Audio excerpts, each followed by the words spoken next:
we are covering off on probably one of the highest percentage tournament techniques that you'll see is an armbar. Pure classic in jiu-jitsu.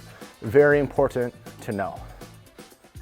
This time when I teach it, I'm gonna show a grip I've been playing around with that's really powerful, really strong, that I've been liking a lot. And we're also gonna be showing the classic version of this armbar. On our YouTube channel, you'll find a couple of the versions of this. But I don't even know if we've done the classic one yet. So for this grip, quite often what we do is we grab the same side, we go under and over, and we just grab the tricep. This is great grip. I don't like going over both because now he might have two hands to defend me here, to curl up or to pull out. I just like to go one-on-one or two-on-one, okay? Instead of this grip, I'm gonna go in his elbow pit and fold over the gi and almost do a cat's paw in his elbow pit, okay? Obviously it's not gonna work in no gi, do a classic grip there, but in gi, this has been very strong for me. It's very hard to pull out of. So I wanna get my hips up, just like I normally play guard.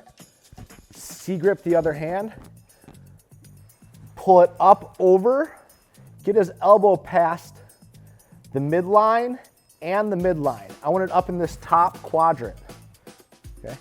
And as I bring my hips down, I'm gonna switch to a cross-lapel grip. So I have that elbow grip and that cross-lapel grip. This is keeping the arm across and in. The other one's controlling posture.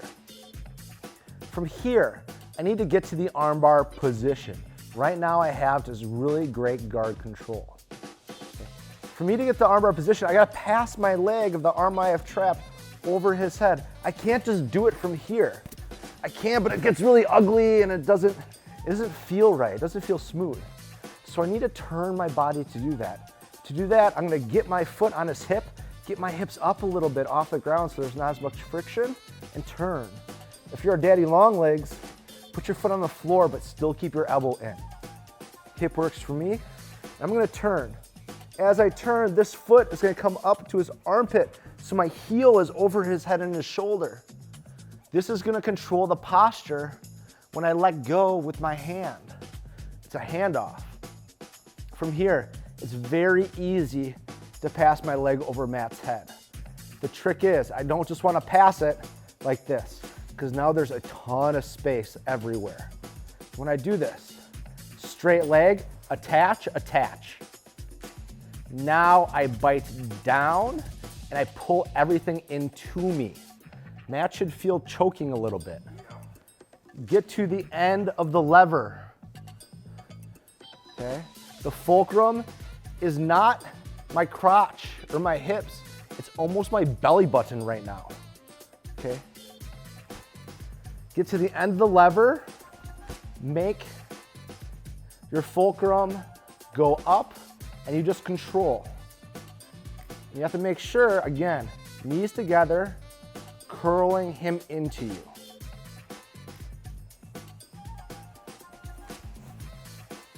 Beautiful. Again, so I'm gonna do the other side.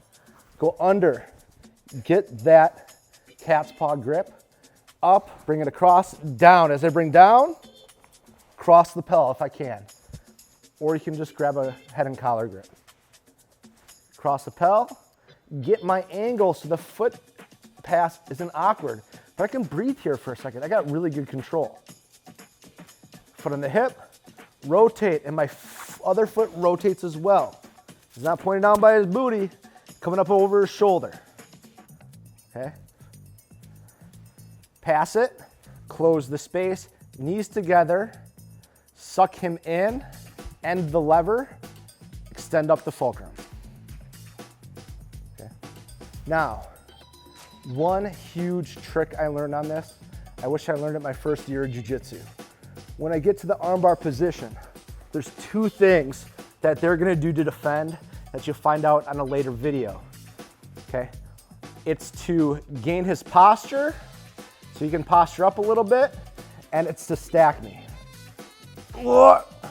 I can defend both of these if I do this technique correctly. I don't even have to worry about them. So, the posture, knees together, feet down, curl in, and I wanna splay my feet apart, okay?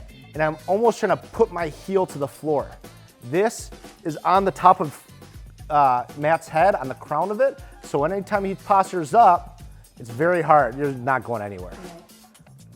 Okay, let's say I forget that. Okay, because he needs to posture to stack. If Matt does get to stack, a lot of people when they do arm bars, they have their head curled up so they turn their back into like a little rocker. Okay, if I put my head and my neck flat on the floor, okay, and I keep my hips strong, it's very hard for him to stack me. Go ahead. Okay. So those two little details, putting your foot to the floor on the top of his head on the crown, so it drives his head to the floor, and putting the back of your neck on the floor really helped me with this technique. So pay attention to the details on the armbar from guard.